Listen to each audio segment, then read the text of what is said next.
Right, let's talk Everton now then, and welcome James Pendleton from the Toffee Blues podcast. Evening, James. Hi, mate. You all right? Yes, not too bad, not too bad. How are you feeling, mate? After I'm guessing you've got another game to go, but the America tour's done. Yeah, the America tour's done. Yeah, played 3 games out there. Then I got a game on Saturday against Roma, which is the sort of first kind of proper game at Hill Dickinson Stadium. Not the first competitive match, obviously, but that's going to be good. So looking forward to that. But we played, I think, 5 games so far. Yeah. All right, well, let's talk Tyler Dibling then. It's hit the buffers. What's the situation? Yeah, I think it was reported today that they've actually made a bit of a counter offer, I think it was being called, where they're looking for £50 million, upwards of £50 million, including, I think it was described as easily achievable add-ons, plus a 25% sell-on clause. I don't know whether that's 25% of profit, 25% over a certain figure, a flat 25%, I'm not sure. But yeah, the deal's really changed over the last couple of days. It looked like it might have been sort of mid to high 30s, and now you're talking £50 million and a big sell-on clause. So yeah, things seem to be moving a little bit slower than they have done the last couple of days. Do you think that's too much? Would that price point worry you slightly? Yeah, I think 50 million without a sell-on clause is certainly kind of the utmost of what I'd go to. I wouldn't go any higher than that. Then I think when you bring in a huge sell-on clause like that, it makes that this goes from a deal which is a good player, a good young player who within 2 years can be 2-3 years can be double that value. The risk is hugely kind of almost sort of doubled, if you like, I think, because now you're talking Everton have to sell him for a huge amount of money. They'd have to give Southampton a lot of money. They've already put a lot of money into it. It's a bit like when we signed Richarlison for sort of £50 million at the time, but then he went for 60 million, so he cost Everton a lot of money, and then he went for not too much more. So yeah, I think 50 million is sort of the very most I'd go. We'll talk Dewsbury-Hall in just a sec, but I just wanted to ask you, James, just about how Toffees fans are feeling going into this new season, because obviously you've left Goodison Park behind, going into that new stadium, which is fantastic, by the way. But I was having a look online, and it feels to me, and correct me if I'm wrong, but like a lot of Everton fans they're not feeling the most optimistic. And when you're going into that brand new stadium, I expected the feeling to be a little bit different. Yeah, I think it's changed slightly the last couple of days, because now obviously you mentioned Dewsbury-Hall there. He's going to add real quality into midfield, which we desperately need, I think, because we've all sort of looked at it and said, well, we need a whole new right side, you need a new right back, need a new right winger, I don't care where they come from, we kind of just need to add numbers into the squad. But Kieran Dewsbury-Hall is going to be a good addition, I think. And Tyler Dibling is a player who I didn't think would be anywhere near. I thought teams better than Everton, certainly better placed than Everton, will be looking at him rather than us, certainly not this summer anyway. He's the kind of player who, if he came onto the scene a year or two later, we'd hope to be in a better position. So I was actually really surprised when I saw the link come out, and then very quickly, it ignites, and it looks like it's a kind of a real serious proposition. So I do think the optimism's actually gone up the last sort of 48 hours, but no one's kidded on anything yet. Dewsbury-Hall actually isn't official as of right now, so we need to get him in, and then 2, 3, 4 more players. So I think optimism is creeping up slightly, but yeah, it definitely isn't kind of where I'd like it to be at this stage. But again, we always knew this was going to be a tough window, not as tough as previous years, but we're still not kind of fully off the lurch just yet.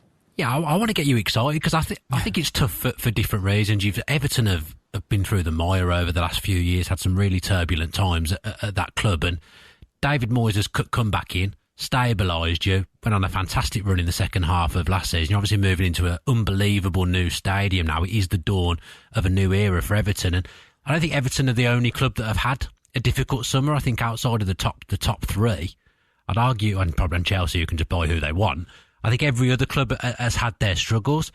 I think if you start the season with what you've got, yes, you're short, you'd still be okay because you've got David Moyes, and he's a fantastic manager, and he just suits your club down to the ground. But I would say that by the end of August, you will have the squad that David Moyes wants.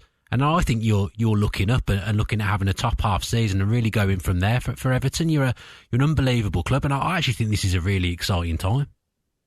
Yeah, definitely. I mean, it's been a difficult window for a lot of teams, like you mentioned. I think Newcastle are kind of not like a laughing stock, but I think everyone they kind of seems to get linked with is going elsewhere. They could lose their best player as well, which would be, absolutely huge for them. I think Tottenham are still struggling a little bit. They're going to need some additions. Brentford have been pulled apart. West Ham are struggling. It's not an easy window, as you mentioned, and I think teams like Spurs and West Ham are, I think, a better place than Everton, both geographically, financially. They've also got newish stadiums still, all that. They're struggling to pull in players. Newcastle again, Champions League football. It's not kind of the key to success maybe it was 15 years ago. So it's not a surprise to see that. But as good as I think David Moyes is, and as kind of highly as I rate him, I do feel like he's going to need 3 or 4 more additions at the very least, because he can do well and he can turn water into wine to a certain extent. But I think at some point he's going to need some help, and he's going to need extra players to come in the door, because now where Everton's looks, players are going to get injured. If we don't start off well on the new ground, then again there could be some issues there. So yeah, while I don't think many fans are fearing for Everton this season, it could change very quickly. So definitely need to try and get some players in. The two of you seem to just be getting on a little too well for my liking, and the reason I say that is because you're allegedly interested, Everton, in Manchester City's Jack Grealish, and the man to the left of me here was just saying a few moments ago, James, don't know if you heard it or not, but he was just saying that he wants his club, Villa, to go in for Jack Grealish. So, firstly, Jack Grealish to Everton, what are your thoughts on that?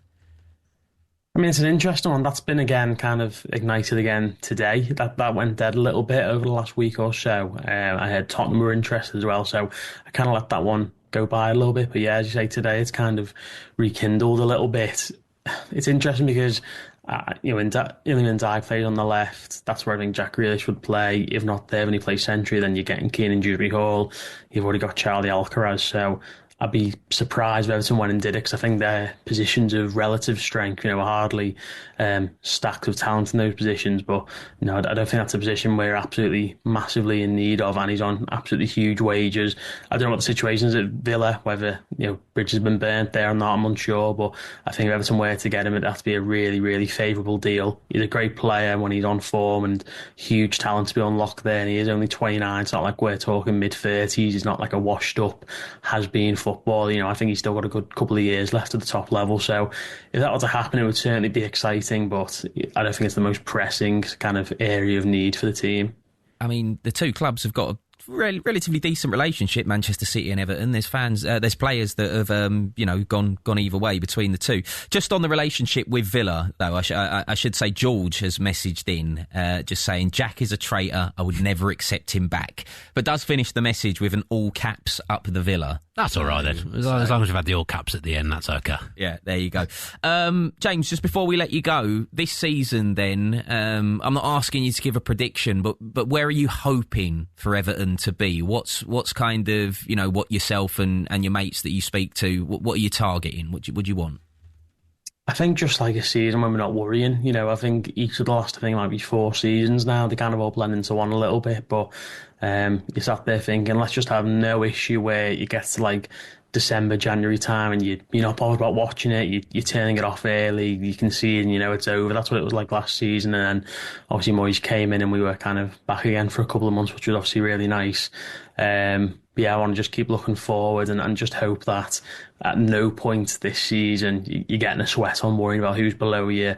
I'm not having to watch like Sunderland's games and thinking, oh God, they've won again, or they're getting points, they're clawing us back in anything like that. Teams who are hopefully going to be below us can stay there, and we can just look up towards that 10th to 12th kind of range. That would be fine. And obviously we can start to focus on maybe trying to win a cup for a change. It's been so long now, so I think it's about just staying as far away from the bottom 3 as possible and just having a nice season in the new stadium, hopefully having some good moments, and then it's from next season and onwards we can start to plan again for doing something proper.